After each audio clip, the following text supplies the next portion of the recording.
আল্লাহ রাসূল বলতেছেন মাল্লাম ইয়াতাকান্না বিল কোরআন ফালাইসা মিন্না, যে ব্যক্তি কোরআনকে ভালো সুরে পড়ে না এই লোকটা আমার উম্মত না।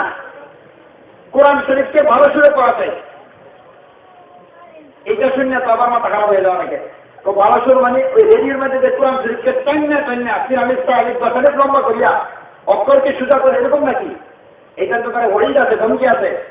আল্লাহ রাসূল বলেন কিয়ামতের আগে আগে একজন লোক এরকম আসবে, তারা কোরআন শরীফকে তাই না এত সুজা করতে চাইবে যেমন নাকি তীরকে টান্না সুজা করা।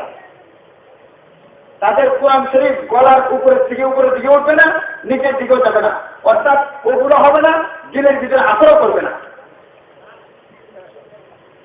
এই ব্যাপারে আল্লাহ পাকের রাসূল একটা হাদিসে বলতেছেন তাআওয়াযু বিল্লাহি মিন জুববিল হুজন, জুববুল হুজনের থেকে তোমরা বাঁচিয়ে থাকো।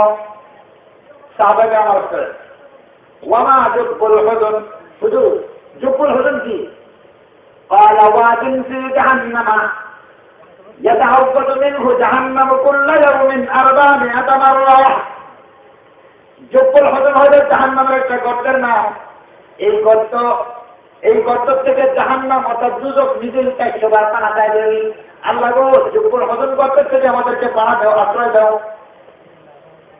এবার সাহাবায়ে জিজ্ঞাসা করে ওয়ামান ইয়াদখুলুহা ইয়া রাসূলুল্লাহ, হে আল্লাহ রাসূল এই জুববুল হুজন গর্ত, যে গর্ত থেকে জাহান্নাম নিজেই পানা চায়, আশ্রয় চায়, এটার ভিতরে ঢুকানো হবে কাকে?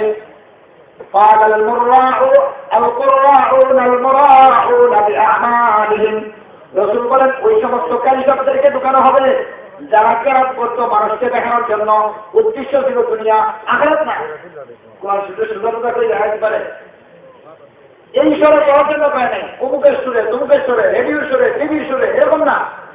বরঞ্চ তোমাদের যে সুর দেওয়া হয়েছে এই সুরের মধ্যে ভালো সুরে সুন্দরভাবে কালামকে সহি করে পড়ো। কথা বুঝছেন ভাই?